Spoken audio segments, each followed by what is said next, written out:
ಎಲ್ಲೋ friends, ಎಲ್ಲರೂ ಹೇಗಿದ್ದೀರಾ? ಎಲ್ಲರೂ ಚೆನ್ನಾಗಿದ್ದೀರಾ ಅಂತ ಅಂದ್ಕೊಂಡಿದ್ದೀನಿ. ನಾನು ಕೂಡ ಚೆನ್ನಾಗಿದ್ದೀನಿ.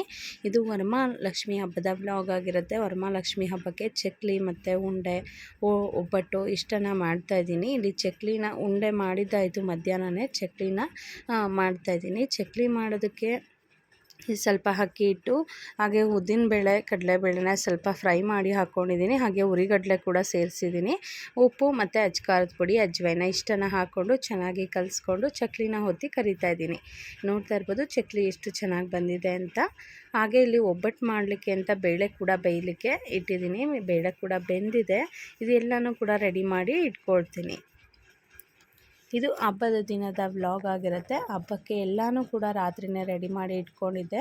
ಹಾಗಾಗಿ ನನಗೆ ಮಾರ್ನಿಂಗ್ ತುಂಬಾ ಈಸಿ ಆಯಿತು. ಯಾಕೆಂದರೆ ಚಿಕ್ಕ ಮಗು ಇರೋದ್ರಿಂದ ನನಗೆ ಡೇಯಲ್ಲಿ ಮಾಡೋದಕ್ಕೆ ತುಂಬಾ ಲೇಟ್ ಆಗುತ್ತೆ. ಅವಳನ್ನು ಕೂಡ ನೋಡ್ಕೋಬೇಕಾಗತ್ತೆ. ನಮ್ಮ ಮನೆಯವರು ರಜೆ ತೊಗೊಂಡಿದ್ರು, ಆದರೂ ಕೂಡ ನನಗೆ ಹೆಲ್ತ್ ಪ್ರಾಬ್ಲಮ್ ಇರೋದ್ರಿಂದ, ಅಂದರೆ ವೈರಲ್ ಫೀವರ್ ಬಂದಿರೋದ್ರಿಂದ ತುಂಬಾ ಸುಸ್ತಾಗಿತ್ತು.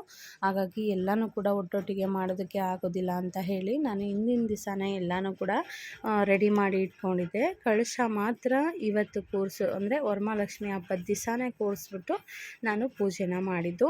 ನೋಡ್ತಾ ಇರ್ಬೋದು ನಮ್ಮ ಮನೆಯ ವರಮಹಾಲಕ್ಷ್ಮಿ ಈ ಥರ ಇದೆ. ನೀವೆಲ್ಲ ಯಾವ ರೀತಿಯಲ್ಲಿ ಮಾಡಿದ್ರಿ ಅನ್ನೋದನ್ನು ನನಗೆ ದಯವಿಟ್ಟು ಕಮೆಂಟ್ ಮೂಲಕ ತಿಳಿಸಿ. ಹಾಗೆ ವರಮಹಾಲಕ್ಷ್ಮಿ ಎಲ್ಲರ ಮನೆಯಲ್ಲೂ ಕೂಡ ಹಬ್ಬ ಅಂತ ಹೇಳಿದ್ರೆ ಹೆಣ್ಮಕ್ಳಿಗೆ ಏನೋ ಒಂದು ಸಡಗರ ಸಂಭ್ರಮ. ಅದರಲ್ಲೂ ಕೂಡ ಈ ಶ್ರಾವಣ ಮಾಸ ಬಂತು ಅಂತ ಹೇಳಿದ್ರೆ ಲಕ್ಷ್ಮಿ ಹಬ್ಬ, ಗೌರಿ ಹಬ್ಬ, ಹಾಗೆ ತವ್ರ ಮನೆಗೆ ಹೋಗಿ ಬಾಗಿನ ತೊಗೊಂಡು ಬರೋದು, ಬಾಗಿನ ಕೊಡೋದು, ರಾಖಿ ಹಬ್ಬ, ಕೃಷ್ಣ ಜನ್ಮಾಷ್ಟಮಿ, ಹೀಗೆ ಸಾಲುಗಳ ಹಬ್ಬ ಬಂದೇ ಬರುತ್ತೆ. ಆದರೂ ಹೆಣ್ಮಕ್ಳಿಗೆ ತುಂಬಾ ಸಡಗರ ಸಂಭ್ರಮ ಅಂತಲೇ ಹೇಳ್ಬೋದು. ಹಾಗೆ ಇಲ್ಲಿ ಉಡಿ ಕೊಡೋದಕ್ಕೆ ಅಂತ ನಾನು ಎಲ್ಲ ರೆಡಿ ಕೂಡ ಮಾಡಿಟ್ಕೊಂಡಿದ್ದೀನಿ. ಎಲ್ರಿಗೂ ಅಂದರೆ ಒಂದು 15ರಿಂದ 20 ಜನ ನಾನು ಅರಶಿನ ಕುಂಕುಮಕ್ಕೆ ಯಾವಾಗಲೂ ಕೂಡ ಕರೀತಾ ಇರ್ತೀನಿ. ಎಲ್ಲರೂ ಕೂಡ ಬರೋದ್ರಿಂದ ನಾನು ಮಾರ್ನಿಂಗಲ್ಲೇ ಎಲ್ರಿಗೂ ಹೇಳಿ ಬಂದಿರೋದ್ರಿಂದ ಎಲ್ಲರೂ ಕೂಡ ಅವ್ರವ್ರ ಸಮಯಕ್ಕೆ, ಅಂದರೆ ಕೆಲಸ ಮುಗಿಸ್ಕೊಂಡ ತಕ್ಷಣವೇ ಬರ್ತಾ ಇರ್ತಾರೆ, ಇಲ್ಲಾಂದರೆ ಸಂಜೆ ಬರ್ತಾರೆ, ಇಲ್ಲ ರಾತ್ರಿ ಬರ್ತಾರೆ. ಹಾಗಾಗಿ ಎಲ್ಲನೂ ಕೂಡ ರೆಡಿ ಮಾಡಿಟ್ಕೊಂಡ್ರೆ ಅವರು ಬಂದಾಗೇ ಕೊಡ್ಬೋದು ಅಂತ. ಈ ಕರೆಂಟ್ ಬೇರೆ ಹೋಗಿತ್ತು, ಮಳೆ ಕೂಡ ತುಂಬಾ ಬರ್ತಾಯಿತ್ತು ಅವತ್ತು ಹಬ್ಬದ ದಿವಸ. ಹಾಗಾಗಿ ಕರೆಂಟ್ ಬೇರೆ ಹೋಗಿತ್ತು. ನೋಡ್ತಾ ಇರ್ಬೋದು ಕರೆಂಟ್ ಇಲ್ಲದೆ ಇರೋದ್ರಿಂದ ಕತ್ಲು ಕೂಡ ಆಗಿದೆ. ಹಬ್ಬ ಎಲ್ಲ ಚೆನ್ನಾಗಾಯಿತು ಅಂತಲೇ ಹೇಳ್ಬೋದು. ನಾನು ಹೊಸದು ಒಂದನೇ ಸಲ ಎಲ್ಲ ಬೆಳ್ಳಿನ ಮುಖ ಇರಲಿಲ್ಲ, ಮಣ್ಣಿನ ಮುಖ ಇತ್ತು. ಮಣ್ಣಿಂದು ಮುಖವಾಡನೇ ಹಾಕಿದ್ದೆ. ಆದರೆ ಇವಾಗ ಬೆಳ್ಳಿದು ತೊಗೊಂಡಿದ್ದೀನಿ. ಬೆಳ್ಳಿದು ತೊಗೋಬೇಕು, ಲೈಫ್ ಲಾಂಗ್ ಇರುತ್ತೆ ಅಂತ ಹೇಳಿ ಬೆಳ್ಳಿದು ತೊಗೊಂಡಿದ್ದು. ಇದು 183 ಗ್ರಾಮ್ಸ್ ಏನೋ ಇದೆ. ತುಂಬಾ ಚೆನ್ನಾಗಿದೆ. ಅಗಲವಾಗಿರೋವಂಥದ್ದೇ ತೊಗೊಂಡ್ರೆ ಆಯಿತು. ಒಂದೇ ಸಲ ತೊಗೊಳೋದು ಅಂತ ಹೇಳಿಬಿಟ್ಟು ಸ್ವಲ್ಪ ದೊಡ್ಡದಾಗಿರೋಂಥ ಸೈಜನ್ನೇ ತೊಗೊಂಡಿದ್ದೀನಿ. ಪ್ರೈಸ್ ಬೇಕು ಅಂತ ಹೇಳಿದ್ರೆ ದಯವಿಟ್ಟು ಕಮೆಂಟ್ ಬಾಕ್ಸಲ್ಲಿ ತಿಳಿಸಿ, ನಾನು ಹೇಳ್ತೀನಿ ಎಷ್ಟು ಅಂತ. ಆದರೂ ಇದನ್ನು ಸ್ಲಿಪ್ಪನ್ನು ನೋಡಿಬಿಟ್ಟು ಹೇಳ್ತೀನಿ. ಹಾಗೆ ಬೆಳ್ಳಿ ದೀಪಗಳನ್ನು ಕೂಡ ತೊಗೊಂಡಿದ್ದೆ. ಇದು ನಂದು ಹಳೆದು ಸ್ವಲ್ಪ ಓಲ್ಡು ಬೆಳ್ಳಿ ಇತ್ತು, ಅದನ್ನೆಲ್ಲ ಹಾಕ್ಬಿಟ್ಟು ಬೆಳ್ಳಿ ದೀಪಗಳನ್ನು ಕೂಡ ತೊಗೊಂಡಿದ್ದಾಯಿತು. ಹಾಗೆ ನೋಡ್ತಾ ಇರ್ಬೋದು ಈ ಥರ ನನ್ನ ಹಬ್ಬದ ಪ್ರಿಪ್ರೇಷನ್ ಆಗಿತ್ತು. ಇದೆಲ್ಲನೂ ಕೂಡ ಮುಂಚೆಯಿಂದನೂ ಚಿಕ್ಕದಾಗಿರೋಂಥ ಐಟಮ್ಸನ್ನು ತೊಗೊಳ್ತಾ ಬಂದಿರೋದ್ರಿಂದ ಬೆಳ್ಳಿ ಐಟಮ್ಸ್ ಎಷ್ಟಿದೆ, ಬೇಕು ಡಿಸೈನ್ಗಳು ಅಂತ ಹೇಳಿದ್ರೆ ದಯವಿಟ್ಟು ಕಮೆಂಟಲ್ಲಿ ತಿಳಿಸಿ. ನಾನು ಎಲ್ಲನೂ ಕೂಡ ತೋರಿಸ್ತೀನಿ ಯಾವ ಥರ ಇದೆ, ಎಷ್ಟೆಷ್ಟು ಗ್ರಾಮ್ ಇದೆ ಅಂತ. ಬೆಳ್ಳಿ ಕಳಸನ ನಾನು ಮೊದಲೇ ತೊಗೊಂಡಿದ್ದೆ. ಹಾಗೆ ನಿಧಾನವಾಗಿ ಸ್ವಲ್ಪ ಬೆಳ್ಳಿ ಐಟಮ್ಸ್ಗಳು, ಮಕ್ಕಳದ್ದು ಕಾಲ್ಗೆಜ್ಜೆ, ಅದು ಇದು ಇತ್ತು, ಅದೆಲ್ಲನೂ ಕೂಡ ಹಾಕಿ ನಾನು ಬೆಳ್ಳಿ ದೀಪನ ತೊಗೊಂಡಿದ್ದು. ಮುಖ ಮಾತ್ರ ನಾನು ಅಮೌಂಟನ್ನು ಕೊಟ್ಟು ತೊಗೊಂಡಿದ್ದು. ಅಂದರೆ ವರಮಹಾಲಕ್ಷ್ಮಿ ಹಬ್ಬಕ್ಕೆ ಅಂತಲೇ ಸ್ವಲ್ಪ ಸೇವಿಂಗ್ಸ್ ಮಾಡಿ ಇಟ್ಟಿರ್ತೀವಲ್ಲ ಲೇಡೀಸ್ ಅಂತ ಹೇಳಿದ್ರೆ ಎಲ್ರಿಗೂ ಗೊತ್ತು, ಎಲ್ಲರ ಮನೆಯಲ್ಲೂ ಸ್ವಲ್ಪನಾದರೂ ಸೇವಿಂಗ್ಸ್ ಇಟ್ಟಿರ್ತೀವಿ. ಆ ದುಡ್ಡಲ್ಲಿ ನಾನು ವರಮಹಾಲಕ್ಷ್ಮಿ ಮುಖನ ತೊಗೊಂಡಿದ್ದು. ಇದು ಹಿಂದಿನ ದಿವಸನೇ ನಾನೆಲ್ಲ ಪ್ರಿಪ್ರೇಷನ್ನ ಮಾಡ್ಕೊಂಡಿದ್ದೆ. ಅದು ಒಂದೆರಡು ಫೋಟೋಸನ್ನು ಹಾಕಿದ್ದೀನಿ, ನೋಡ್ತಾ ಇರ್ಬೋದು.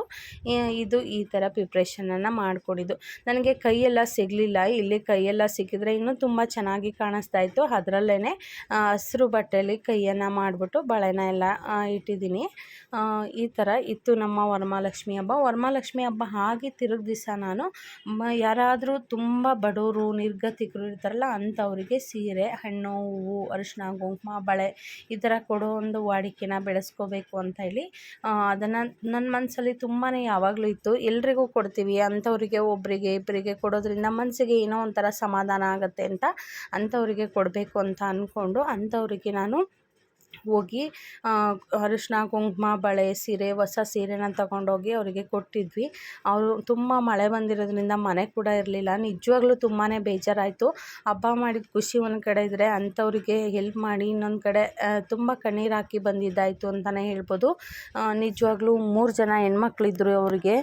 ಮಕ್ಕಳಿಗೆ ಬಟ್ಟೆ ಇರಲಿಲ್ಲ, ಸರಿಯಾಗಿ ಊಟ ಕೂಡ ಇರಲಿಲ್ಲ, ಮನೆಯೆಲ್ಲ ಬಿದ್ದೋಗಿತ್ತು. ನೋಡ್ತಾ ಇದ್ದರೆ ಕಣ್ಣು ತುಂಬಿ ಬಂತು ಅಂತಲೇ ಹೇಳ್ಬೋದು. ದೇವರು ಕಷ್ಟ ಅಂತ ಹೇಳಿದ್ರೆ ಈ ಥರ ಕಷ್ಟದ ಕೂಡ ಕೊಡ್ತಾನ ಅಂತ ಅನ್ನಿಸ್ಬಿಡ್ತು. ಅಷ್ಟು ಬೇಜಾರಾಯಿತು ಅಂತಲೇ ಹೇಳ್ಬೋದು. ಹಾಗೆ ನನ್ನ ಮಗ ಕೂಡ ಹಾಗೆ ನಮ್ಮ ಮನೆಯವರು ಕೂಡ ತುಂಬಾ ಕಣ್ಣು ತುಂಬ ನೀರನ್ನು ತುಂಬಿಕೊಂಡ್ರು. ನೋಡ್ತಾ ಇದ್ದೀರಲ್ವ, ಇವರೇನೆ ಅವರು. ಮಕ್ಕಳು ನೋಡಿ ಒಂದು ಮೇಲೆ ಒಂದು ಇದನ್ನು ಹಾಸ್ಬಿಟ್ಟು ಮಕ್ಕಳನ್ನು ಕೂರಿಸಿದ್ರು. ಪಾಪ ಅವಕ್ಕೆ ಹಶ್ವಾಗಿತ್ತೋ ಏನೋ ಮ್ಯಾಗಿ ನೂಡಲ್ಸನ್ನು ಮಾಡ್ತಾರಲ್ವ ಅದನ್ನು ತಂದು ಕೊಟ್ಟಿದ್ರು ಅವರು. ತುಂಬಾ ಬೇಜಾರಾಯಿತು. ನಾವು ಹಣ್ಣು ಹೂವು ಎಲ್ಲ ತೊಗೊಂಡೋಗಿ ಕೊಟ್ಟಿದ ತಕ್ಷಣವೇ ಮಕ್ಕಳಿಗೆ ಹಣ್ಣೆಲ್ಲ ತಿನ್ನಲಿಕ್ಕೆ ಕೊಟ್ಟರು. ತುಂಬಾ ಬೇಜಾರಾಯಿತು ಅಂತಲೇ ಹೇಳ್ಬೋದು. ಈ ಥರ ಎಷ್ಟು ಕಷ್ಟ ಅಲ್ವಾ ಜೀವನ ಅಂತ. ಇರೋದಕ್ಕೆ ಒಂದು ಸೂರು ಅಂತ ಇದ್ದರೆ ಒಂದು ಹೊತ್ತಾದರೂ ಊಟ ಮಾಡಿ ನೆಮ್ಮದಿಯಾಗಿ ಮಲ್ಕೋಬೋದು. ಆದರೆ ಅದೇ ಒಂದು ಮನೆ ಇಲ್ಲ ಅಂತ ಹೇಳಿದ್ರೆ ಎಷ್ಟು ಕಷ್ಟ ಜೀವನ ಅಂತ.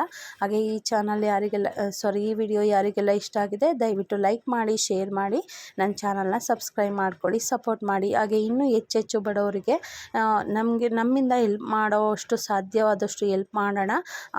ಆ ಒಂದು ಶಕ್ತಿನ ದೇವರು ನಮಗೆ ಕರುಣಿಸ್ಲಿ ಅಂತ ನಾನು ಕೂಡ ದೇವರಲ್ಲಿ ಕೇಳ್ಕೊಳ್ತೀನಿ. ಹಾಗೆ ನಿಮ್ಮೆಲ್ಲರ ಸಪೋರ್ಟ್ ಬೇಕು.